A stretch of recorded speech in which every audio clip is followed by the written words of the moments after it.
Oi gente, Saba por aqui. Nessa videoaula vamos falar muito sobre os nossos pães modelados. O que vem a ser os pães modelados em si? Quando eu falo pão modelado, eu digo que você vai fazer uma massa de pão e vai fazer com que essa massa transforme objetos de desejos aos olhos de quem vê. Quando alguém chegar na sua casa, ou for comprar um pão seu, ou for comer um pão seu, ela primeiro tem que comer com os olhos. E é para isso que eu fiz essa videoaula, para deixar você craque em pães modelados e fazer com que essas massas e esses pães se transformem em objetos de desejo. Bom, você sabe qual a melhor farinha para usar para fazer os pães modelados? Você sabe qual tipo de fermento usar e como usá-los para deixar os pães modelados os melhores da região? Bom, se você não sabe, esse é nosso assunto de hoje. Então, vem comigo que no caminho eu te conto tudo. Uma coisa básica, um ingrediente básico para se começar a fazer um pão modelado é a farinha de trigo. Mas não é só a farinha de trigo que vai deixar os seus pães modelados bonitos e macios por dias.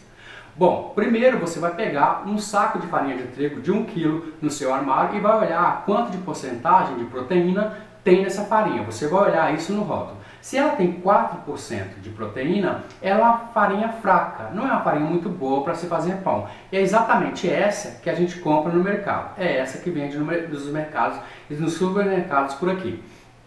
Bom, mas eu tenho uma boa dica, uma dica ótima para você fazer a sua farinha ficar um pouco mais forte. Eu tenho uma boa notícia. A cada 1 kg de farinha de trigo, você vai colocar 100 gramas de amido de milho. E a cada 500 gramas de farinha de trigo, você vai colocar 50 gramas de amido de milho. Isso vai fazer com que a sua farinha passe de 4% para 7% de proteína bem forte. Outro ingrediente básico que você tem que ter em mente antes de fazer um pão modelado de respeito são os fermentos. Qual tipo de fermento que você usa? Essa é a minha pergunta para você hoje. Você usa o fermento de Cristo? Você usa o fermento natural? Você usa o fermento biológico fresco? Ou você usa o fermento biológico seco? Todos esses 4 ingredientes, embora se pareçam muito entre eles, alguns deles têm algumas peculiaridades. O fermento de Cristo e o fermento natural vai levar até 8 horas para levedar, crescer os seus pães. Já o fermento biológico fresco é um pouco mais fraco do que o fermento biológico seco. Ele precisa de 30 gramas contra 10 gramas do fermento biológico seco. O fermento biológico seco só precisa de 10 gramas para levedar 2 kg. Já 30 gramas do fermento biológico fresco para levedar 2 kg de farinha.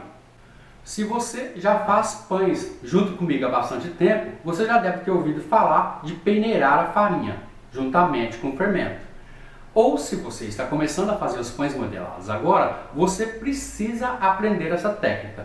Quando você peneira a farinha de trigo juntamente com o fermento, vai acontecer duas coisas. A primeira coisa é que você vai inserir ar nessa farinha e quando você for colocar os líquidos na farinha, ela não vai embatumar tanto e seu pão não vai ficar tão pesado. Isso é para fazer uma leveza maior na massa. O segundo aspecto de peneirar a farinha de trigo com fermento é para você não esquecer o fermento. Porque todo mundo diz nas receitas que os fermentos são os últimos a serem colocados. Se eles são os últimos a serem colocados, a tendência de você esquecer o fermento é muito maior. Já comentamos muito sobre a sova das massas. Se você me acompanha o canal, já faz pães ou está começando a fazer pães agora, você já deve ter ouvido falar muito de como sovar uma massa. A primeira técnica que eu vou te ensinar é a técnica de amaciamento de massa. Depois que você fazer toda a sua massa e passar para a bancada farinhada, o que você vai perceber é que essa massa não está muito elástica. Você vai precisar fazer esse movimento com as mãos em cima da massa, depois volta de novo, vai fazendo esse movimento. Essa técnica é chamada de técnica de amaciamento de massa. Essa técnica serve para deixar a sua massa macia e deixar ela em ponto de véu. Depois de cerca de 30 minutos que você faz esse movimento sem força, você vai esticar a massa e você vai atingir o ponto de véu.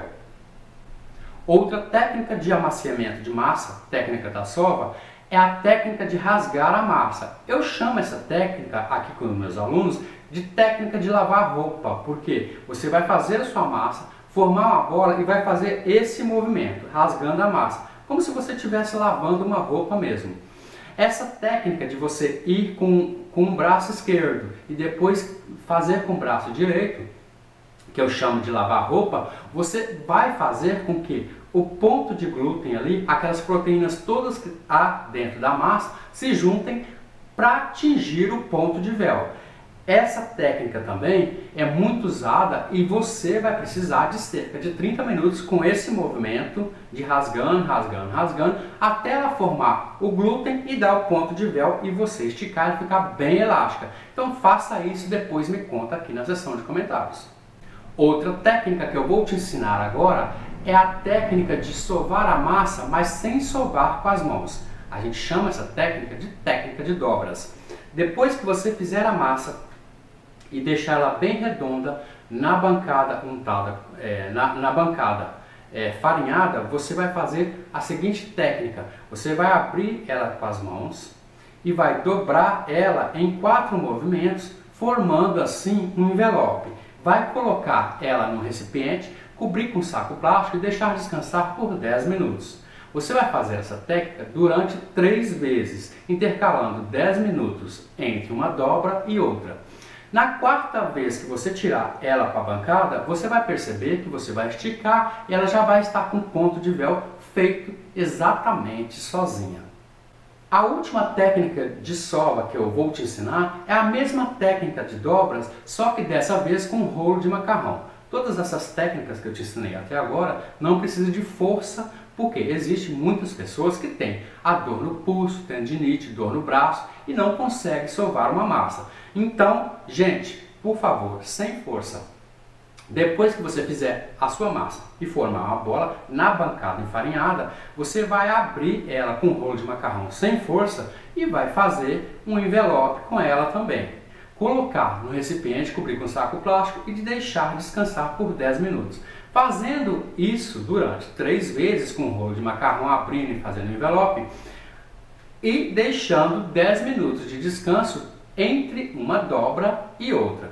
Isso vai fazer com que suas massas atinjam o ponto de véu mais rápido e que você também não canse e não fique muito tempo com dor no braço. A técnica de amaciamento de massa é muito importante para deixar os seus pães macios por vários dias. Depois de você adequar e escolher qual tipo de técnica de sova que melhor se adequa a você, você vai pegar essa massa, vai abrir ela na mesa e vai colocar 50 gramas de manteiga sem sal e ponto de pomada em cima no centro dessa massa. E vai começar a sovar. Essa massa, gente, tem que estar pronta já. E você vai começar a sovar essa manteiga e essa massa até que a massa absorva completamente a manteiga. No começo você vai achar que a massa deu tudo errado, mas você sovando, mexe para cá, mistura aqui um pouquinho, você vai perceber que logo a massa absorve completamente a manteiga e a sua massa fica macia por dias.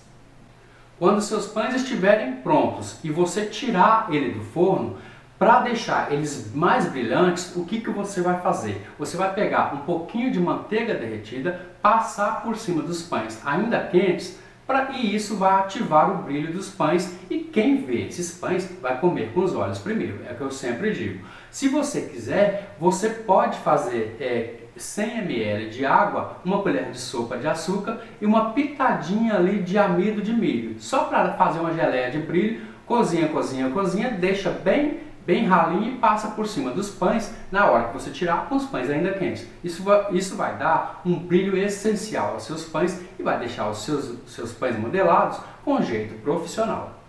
Depois de frios, os seus pães modelados, o ideal é colocar eles em um saco plástico e fechar sem deixar nenhuma entrada de ar. Isso vai fazer com que seus pães fiquem macios por dias.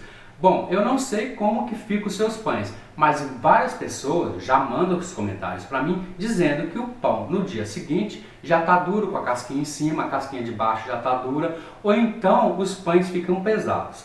Essa é uma técnica usada aqui pela gente, que a gente coloca os pães dentro do saco plástico e esses pães devem estar frios já, para não suar a parte de cima e não juntar água dentro do plástico. E eu te garanto que depois de 3 ou 4 dias os seus pães estão do mesmo jeito que você tirou do forno. E aí, gente, o que você faz para deixar os seus pães modelados os melhores possíveis? Me diz qual tipo de farinha que você usa, qual a porcentagem de amido você coloca na farinha para ela fortalecer. Eu não sei como que você faz os seus pães modelados, mas qual tipo de farinha, qual o nome de farinha, qual a porcentagem de proteína tem na sua farinha. Me conta aqui na seção de comentários que eu estou super curioso para saber qual a técnica de sova mais se adequa a você. Qual técnica de amaciamento de massa você faz para deixar os seus pães bons? Eu preciso saber porque talvez eu esqueci de falar alguma coisa aqui para vocês. Então, qualquer coisa, deixa aqui na seção de comentários para mim. Eu vou deixar aqui a seção de comentários abertas para vocês fazerem as perguntas e as dúvidas que vocês quiserem. E me conta tudo que você faz para os seus pães modelados ficarem bons. Vem comigo, que no caminho eu te conto tudo. Até lá!